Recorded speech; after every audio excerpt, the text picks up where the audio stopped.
Hi, this is the absolutely craziest electrical situation I've ever seen. And let me show you what's happening. So this is the culprit right here. I plug my tester in, shows hot ground reverse. Not that big of a deal, simple fix. But watch what happens when I turn the vent fan on with this switch right here. This light comes on, indicating that we now have 240 volts on this outlet. How is that happening? That is absolutely crazy. Let me show you proof that we have 240 volts. Okay, so I'm gonna plug this in here. 123 volts. Now let's turn the switch on.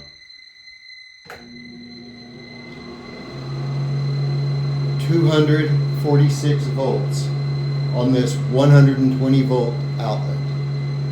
What is going on? That's what we're going to figure out in this video. So let's open it up and see what we've got.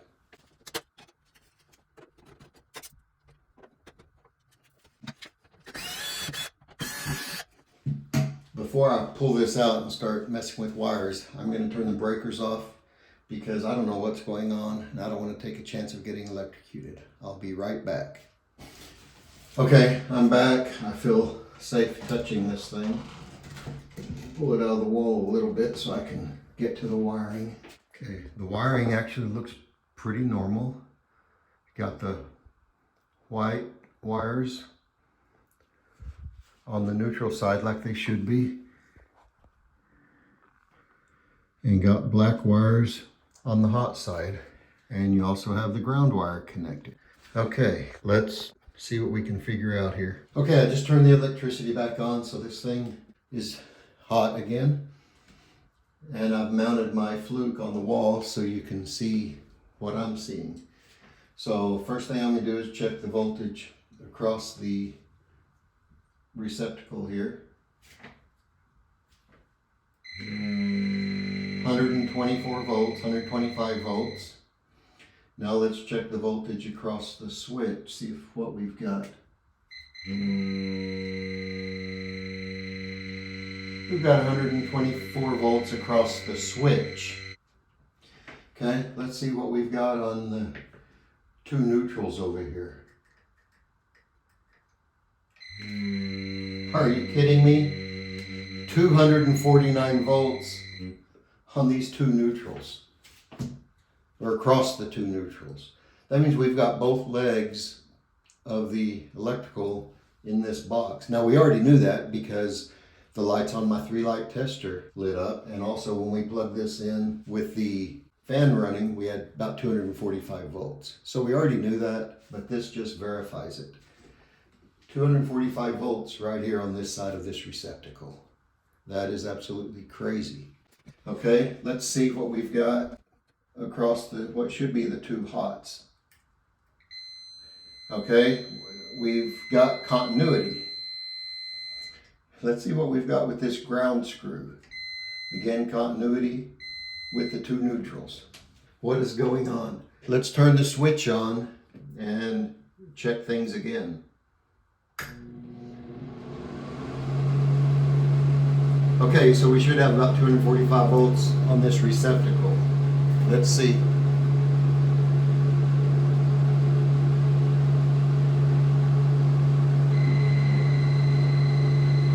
$247 volts. Let's check across the switch. With the switch on, we should have continuity. And that's exactly what we have. No voltage, but we have continuity. This is absolutely crazy that they've got both phases or both legs of the electric in this one box. That's a huge no-no. They've got both legs connected to the screws on this side of the receptacle. So when this switch is turned on, it sends one of the legs, one of the 125 volts across the switch to this screw. And since these two, what should be the hots, but are actually the neutrals, are connected together, it's putting the other leg of the voltage here on what should be the hot slot, and you've got the other leg here on what should be the neutral. So you've got, let's just call it the positive leg and the negative leg. So you're getting 245 volts on this receptacle. That is absolutely crazy. I'm surprised nobody's gotten hurt. They've been very lucky that this hasn't caused any problems. So again, this is well beyond the scope of a normal home inspection, but I knew it would make a great video. I am going to see what I can do to fix this for them. So one thing I'm going to do is plug in an actual load, try to turn it on, and see if this 120 will operate a fairly heavy duty load, because I have a suspicion, and I'll explain that momentarily. Okay, so we're going to turn on this hairdryer. Are you kidding me? I turn the switch on the hairdryer. The hairdryer is not running, but the exhaust fan is running. How crazy is that? The hairdryer switch is now allowing the voltage to go over to here, allowing it somehow to get to this exhaust fan up on the ceiling. But this hairdryer is not running. The noise you hear is the exhaust fan. I'm going to turn it off by doing the hairdryer switch.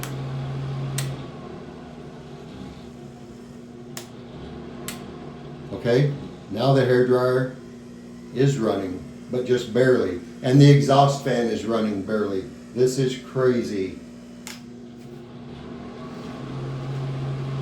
Now the exhaust fan is running. Sounds like full speed. Let's see what happens when I trip this GFI. Well, it's not tripping. Let's see what happens when I unplug it. Okay, the exhaust fan stops running. How crazy is that? Okay, I'm going to go turn the breakers back off and see what I can do to fix this. And I say breakers, since you've got both legs of electrical in this box, there's obviously two breakers that are controlling it. So that's why I've got to turn two breakers off. I'll be right back. Okay, the breakers are off. I'm going to start working on this, and what I've decided to do is I'm going to disconnect one of the legs. I'm going to just put a wire nut on that wire. I'm going to use a pigtail and use the one leg to tie onto the switch and onto the outlet. I'm not sure what's going to happen with the exhaust fan, because I'm not sure how all the wiring goes, but I'm going to make this safe, and we may or may not have a working exhaust fan. So let's see how it ends up.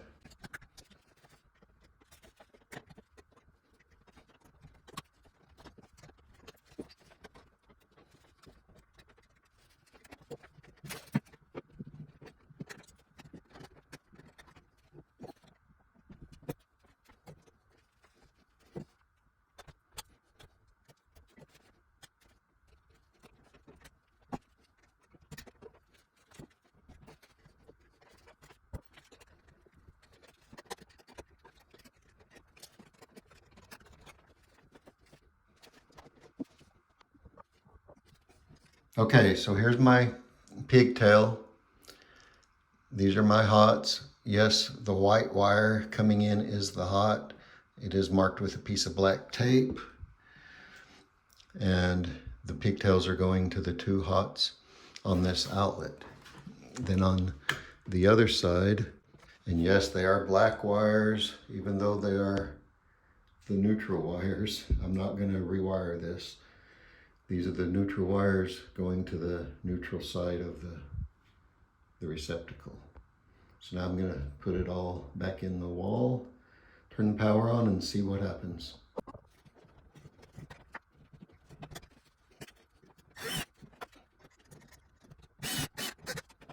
Okay, so I think I've got this finished.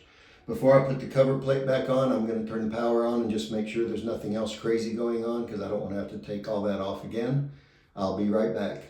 All right, power's on. Let's look at this together.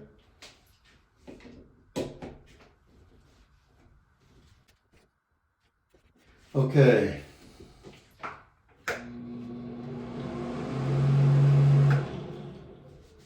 So it's showing an open neutral, but our fan works. You no longer have 245 volts here.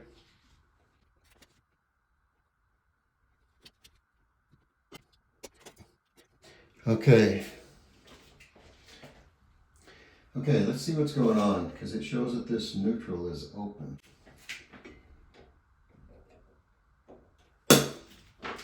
Wow! Looks like my probe touched the screw and the box.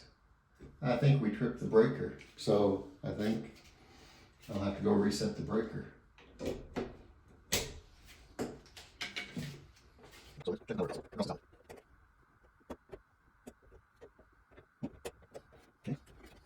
I'm not sure what's going on here. Let's try up here. First, let me do this.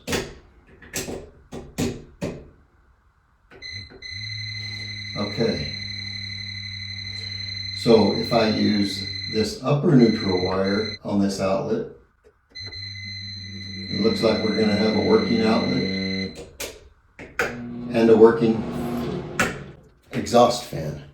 So I'm going to take it back out, do another pigtail, eliminate what I thought was the neutral wire that's connected to the screw here, and do a pigtail on this upper neutral wire to power both the switch and the receptacle. And we'll see what that does for us. I'll be right back.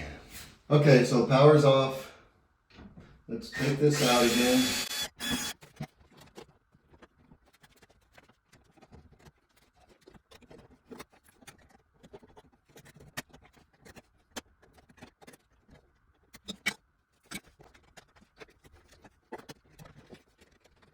Okay, so I've got the pigtail on the neutral side. Here's my wire nut making the pigtail. We're going to put this back in and see how it does.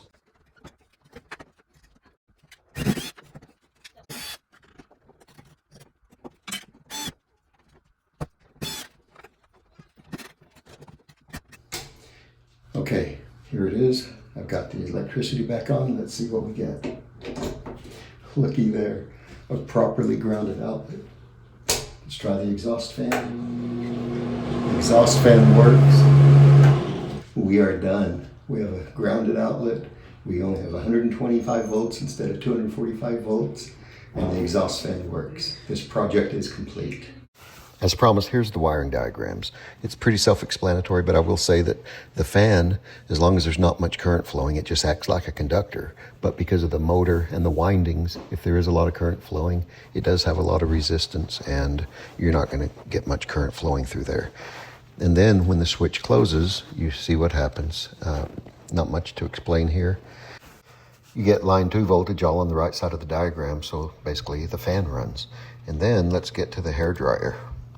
When I plugged in the hairdryer and turned it on, the hairdryer is essentially in series with the fan, so part of the 120 volts goes to the hairdryer and part of it goes to the fan.